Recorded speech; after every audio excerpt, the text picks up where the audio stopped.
भैया ई कवन बुखार चढ़ा देले बारा मैडम के जवन खाई दवाई तब चढ़ेला बुखार।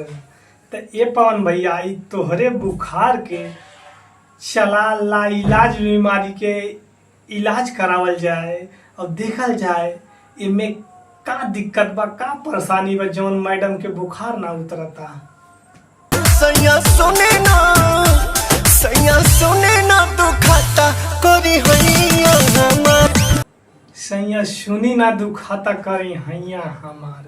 तब पवन भैया बीमारी के जड़ तो यहाँ बा और तू झूठवा बुखार में लझुराइल बड़ा है।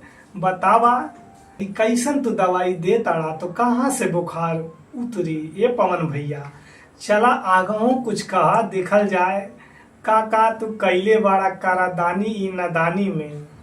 जमाली ना फिरता करी हैया हमार। राजा मौली न फिरता करी हैया हम।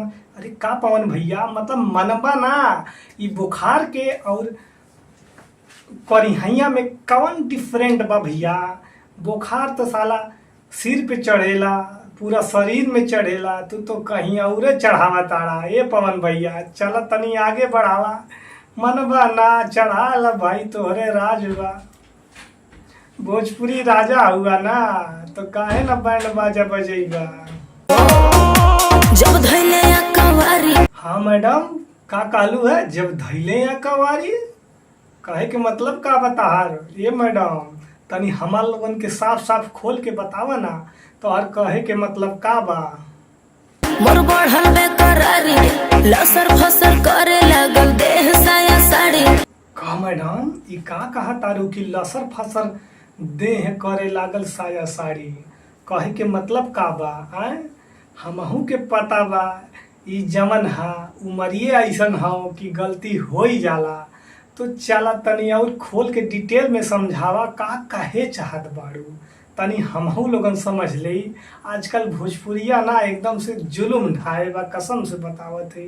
गरम रहे खाके मुर्ग मुसल्लम बलमुआ के बल्लम। गरम रहे खा के मुर्ग मुसल्लम बलमुआ के बल्लम। मैडम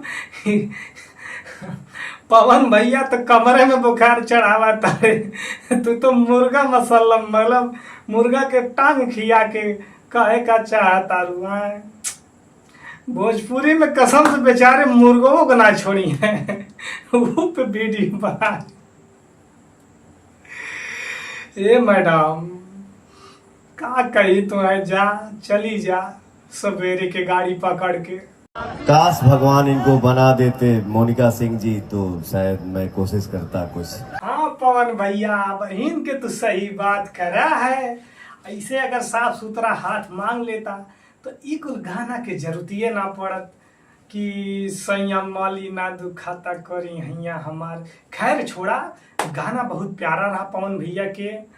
और ई मैडम के हम काहे टारगेट करे मानी जानत है ई आजकल वायरल भइल बाड़ी।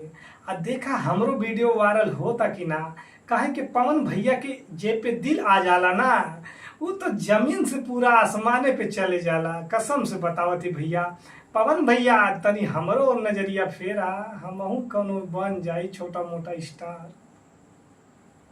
तो भैया अगर ये वीडियो पसंद आए हो तो हमारे चैनल के सब्सक्राइब करा। ऐसे ही देखे खातिर लखा भोजपुरी रोज आप लोगों के बहुत बहुत धन्यवाद।